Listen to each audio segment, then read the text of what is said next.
flown back into this country from Los Angeles, California. I flew the plane myself. No, you did not, did you? No. But you can fly planes, can't you? Well, in an emergency, if everyone's gone. No, I can fly. You see, now you're just confusing me. Until I hit the ground. It's out the window, it's really good, and then it's the landing over 5 stories high. But you have just come in from Los Angeles, haven't you? I have. Okay. Now, do you live there now?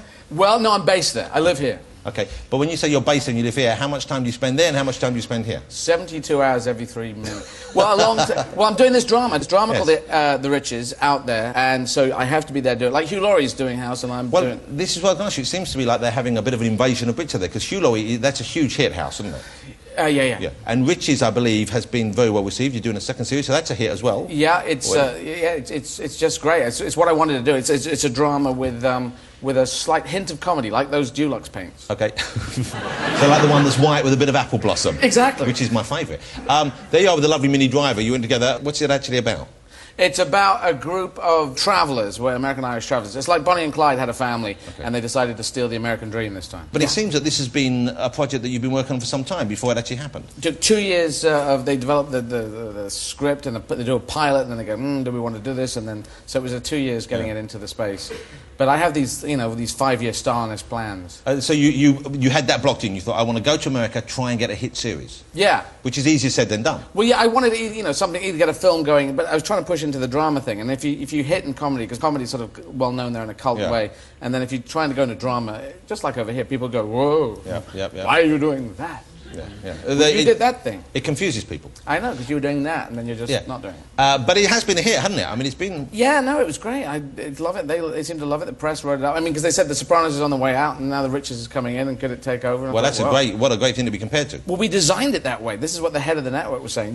We want something to do something like The Sopranos, and then they were writing it up like that. It's as if we'd paid them. But it's not similar in the actual nature of the storyline. It's not gangsters, not kind of old mafia kind of guys. No, we're con artists, and we take over someone else's life. Some people die, and we take over their life, and just try and... I become a lawyer, and the kids go to private schools. Why is it called The Riches? Is that the name of the family? Yeah, the family that died that we took over their... Okay, I want to show a clip of this. I don't think anyone's got it over here yet, but I'm sure they will before long, because it looks like it's... I can see why it's been popular in the States. This is Eddie in his first genuine big American hit series. Congratulations in The Riches. Now, it's an intriguing moment.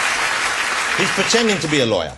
Yeah, because the next door neighbours these people have died.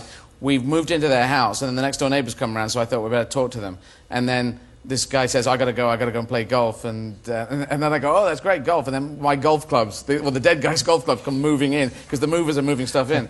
And he says, you play golf? Yeah, apparently.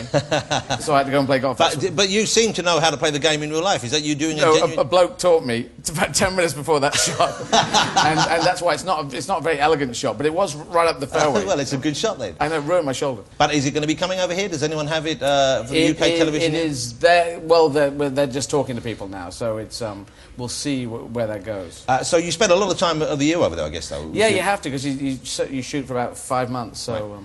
I don't think I would like to do that, not that it's ever going to happen to me, because I like being here in England. Do you not miss being in England? I do, and I watch BBC America intensely, and I watch things like Poirot, which I call Porrit.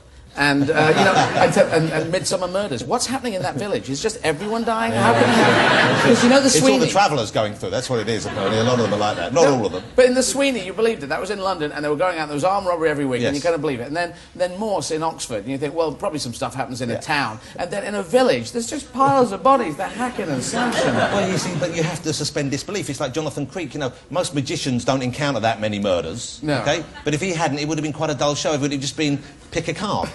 Not entertaining.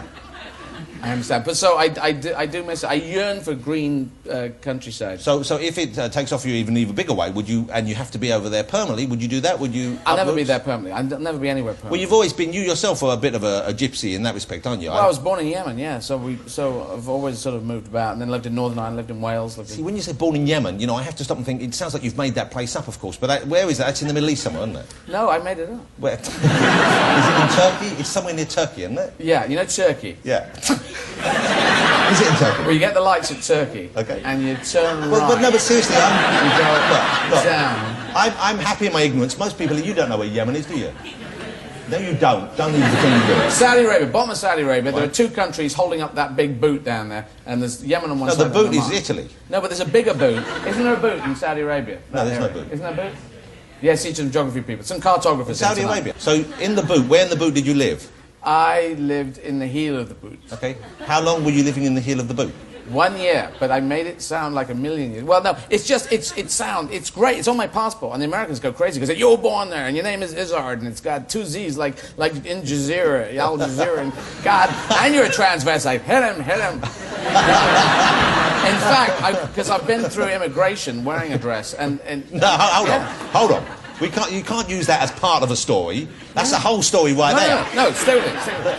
Because I went through, and it was, because it's got two Z's in my name, yes. And I was born in Yemen, so they're going like this. But I was wearing a dress and makeup, so they thought, well, he's not Al Qaeda, is he? And what a brilliant ruse! That could be deep cover for Osama bin Laden. Well, it could be, but then going dressed as like, Dame Judi Dench, and they'd be so confused. But they believe it. It actually got me through quicker, because they would look at me and say, "What are you doing?" They were terrified of you. But that's quite something. That's a brave thing to do, I think, because I know you're very relaxed about your transvestism, is that the correct phrase?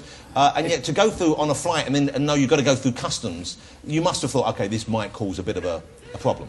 Yeah, but it's not customs, it's immigration. The customs, you're stealing those breasts, you're bringing them in, I don't know why all these Americans are speaking like this, but they said, come on in, lad, But they let you through, they didn't have a problem with it? No, because I looked so like a transvestite and not like an Al-Qaeda operative. But it's nice to know, I approve of that, it's nice to know that they are open-minded in that respect, because you tend to think of people at immigration, particularly, being very suspicious by nature. And you also go for a very posh English accent at the same time, and that has to... I'm terribly sorry, I'm wearing a dress. Yeah, you're wearing a dress. An awful lot of makeup. Terribly sorry.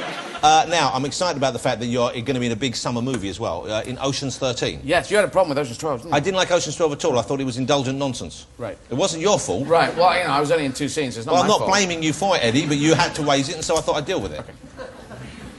But 13, have you seen 13? No, and I want to see it because it looks dynamite.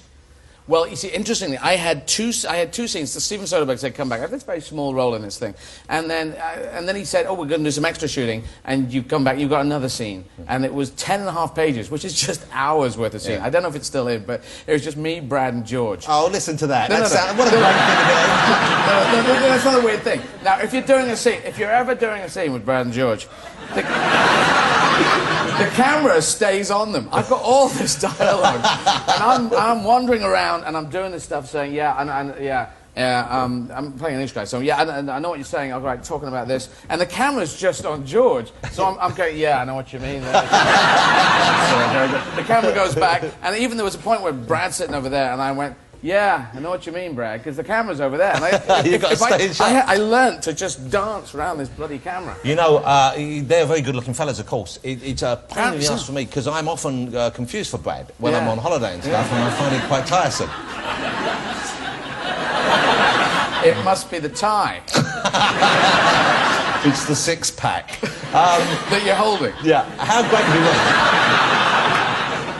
But it must be fun knowing you're working with guys like that, because you know it's going to be a big movie. Even if some people are snippy about it, you know it's going to be a big movie. Yeah. And that's about as A-list as it gets. Yeah, I mean, well, there was this weird thing, because there was a film about... who was the one that Philip Seymour Hoffman won an Oscar for? What's the... Capote. Capote. There were 2 films on Capote, and I was up for the other film that came out. Toby Jones. Toby Jones played. And in that, there was an audition where you're playing... Capote. Capote.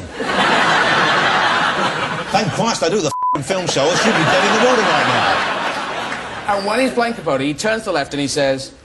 Capote. Capote. No. Just like my brain is just empty. There's nothing in there. It happens on stage sometimes, even at Wembley.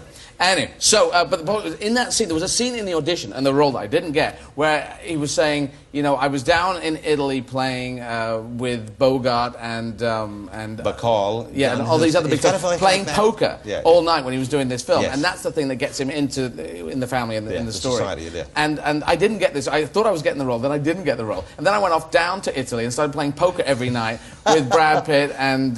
so art and life echo each other. I know, it was weird. I didn't get that one. Great. It does look great.